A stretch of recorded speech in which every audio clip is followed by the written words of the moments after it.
Hi, everyone. I just wanted to take a few minutes to talk about some of the things that are upcoming this week. The first of which is our test, our midterm, that is going to open up tonight. It will open up at 6:30, and it will be open until 11:59 on Thursday. So to get started, I wanted to make sure that you were aware of the specifications. So let me pull that up. So for our midterm, this test does have a time limit of 6 hours, and you'll be notified when the time is starting to run out.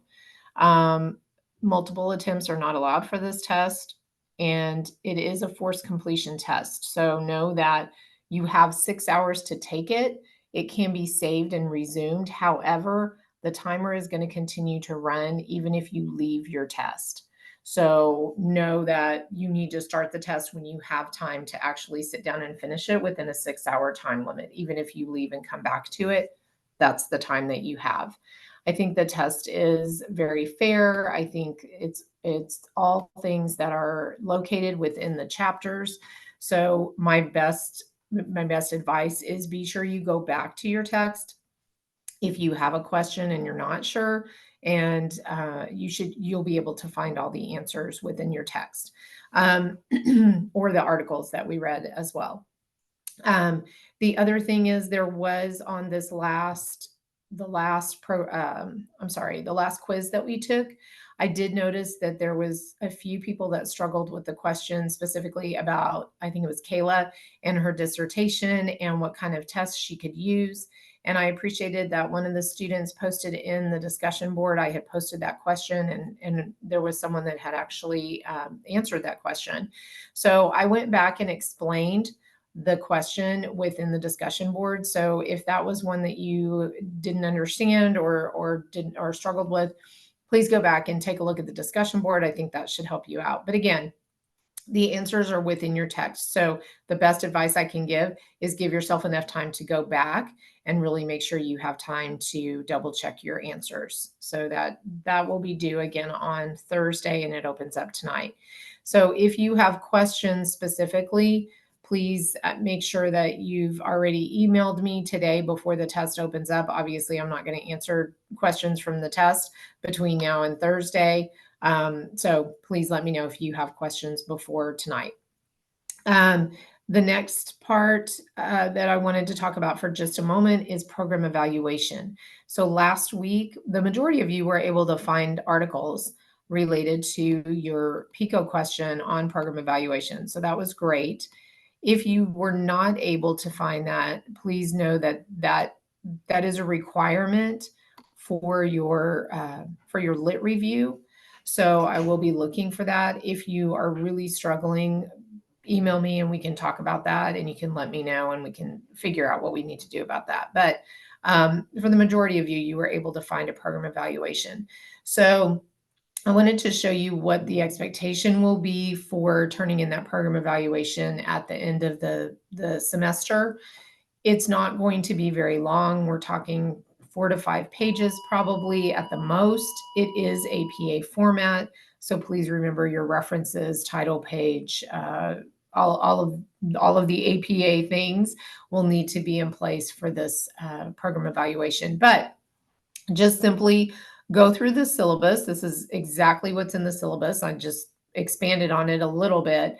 The first section will just be introducing the purpose of a program evaluation. So this is general information, not specific to your article, but just in general, why would we do a program evaluation? Why is that important to the counseling profession? You have a great article this week from Mason, which is also posted in Blackboard, that helps you to understand not only the importance of using a program evaluation for those who are creating or running the program, or therapists that are involved in the program, but also for the stakeholders, for our clients, and why it's important to include them in the process of a program evaluation. So definitely you can include some of that information here. The second point is the population and key features, inputs, activities, outputs, measures, which is from your text. But I did give you 2 examples of appropriate answers to this question. So again, they're not very long. You can see this one's only a paragraph. I think this one might be 2 paragraphs, but just explaining who's involved and what specifically are we going to be looking at, or what specifically is looked at in the program evaluation that you've pulled. And then the third is the evaluation design, strengths and limitations. So this is truly how was the design set up, and why did the authors choose to set it up that way? If stakeholders were not included in the evaluation, that could be something that you could mention as a limitation. So again, just simply answering the question, summarizing the findings. This is where we're getting into the actual research findings, either quantitative or qualitative, but also interpreting that in your own words, that would make sense to a more non-scientific, or possibly an audience of therapists if you were explaining this to those in our profession. Then the next section is discussing the implications of those findings. In other words, can I take those implications and generalize them to other programs that might be working within the same population of clients? And then finally, summarizing the alignment of the evaluation to the information you've learned in this course. Hopefully, and most of you, again, for the last article summary, you were able to find a program evaluation that related to your PICO question. So hopefully you can really align this to why is this important to your PICO question. If not, you just need to let me know that truly you're not able to find something specifically related, and then we can, figure that out.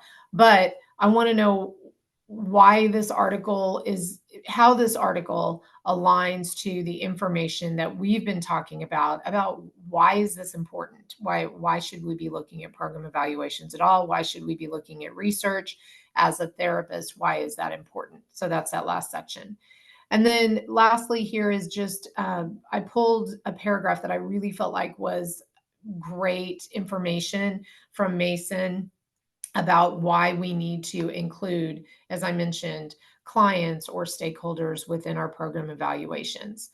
And this is actually going to be in Blackboard as well under lecture materials. So you can go back and look at that at another time, because I know most of us are going to be focused on our midterm today or this week, but it'll be there for when you're ready to get started on your program evaluation, which is due in a few weeks. So good luck with your test, and I hope that everyone has a good week.